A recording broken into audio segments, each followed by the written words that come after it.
हाँ जी जनाब, कौन से एग्जाम्पल में प्रॉब्लम है? 4.3 में। हाँ जी, 4.3 के सेकंड पार्ट में। जी बताएं, क्या मसला क्या है? समझ नहीं आ रहा क्या करना है? अच्छा, प्रोडक्ट कॉस्ट कैसे निकालते हैं ये बताएं।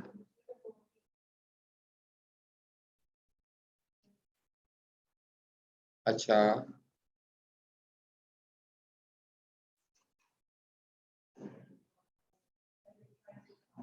सेलिंग तो निकाली नहीं। उसने कहा टोटल प्रोडक्शन कॉस्ट निकालें। Total production cost product cost को ही कहते हैं। हाँ, एफ वॉच एक्चुअल वाले के एब्जॉर्ब डाले, ये बताएं। एफ वॉच एक्चुअल वाले आते हैं कि एब्जॉर्ब डाले? कल बताया मैंने, एब्जॉर्ब वाले। जी एब्जॉर्ब ही आते हैं। एब्जॉर्ब का मतलब क्या होता है? जो एलोकेट तकसीम करके प्रोडक्ट में शामिल करते हैं, ठीक है? नहीं ठीक?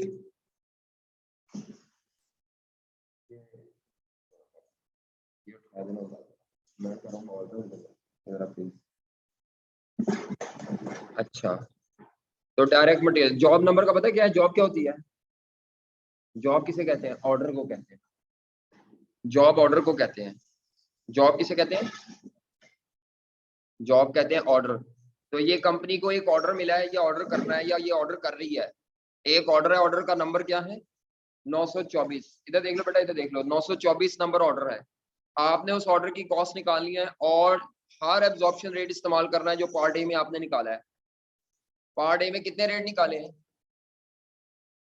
तो इसका मतलब है 3 दफा सवाल आपने पार्ट बी भी 3 दफा करना है। पार्ट बी भी कितनी दफा करना है? 3 दफा। तीनों दफा एफ वॉच इन रेट्स की बेस पे लेंगे। तो मुझे नहीं पता पहला रेट क्या था। अगर मैं पार्ट ए का आंसर बता दूं आपको, जरा बताएं मुझे पार्ट ए में पहला वाला रेट का आंसर क्या था? जी पहला वाला जो रेट था based on direct labour our 8 point पर डायरेक्ट लेबर आवर, ये पहला वाला रेट था, ठीक है। अब जब आपने इसका सेकंड पार्ट सॉल्व करना है, तो ये जो जॉब है इसकी टोटल प्रोडक्शन कॉस्ट निकालनी है, तो ये डायरेक्ट मटेरियल पर यूनिट नहीं लिखा हुआ, तो ये टोटल ही है। डायरेक्ट लेबर कॉस्ट 8400 रुपए पर यूनिट नहीं लिखा हुआ, ये भी टोटल ही है।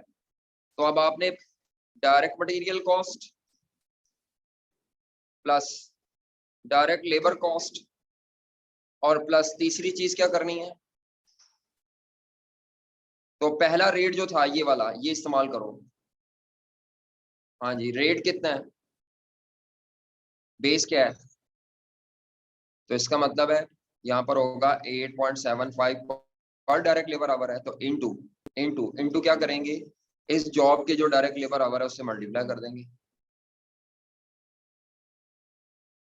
क्योंकि पर यूनिट निकालना है इसलिए टोटल लेबर आवर दिए हुए हैं, उससे मल्टीप्लाई कर देंगे। जी, मसला कहाँ पे था?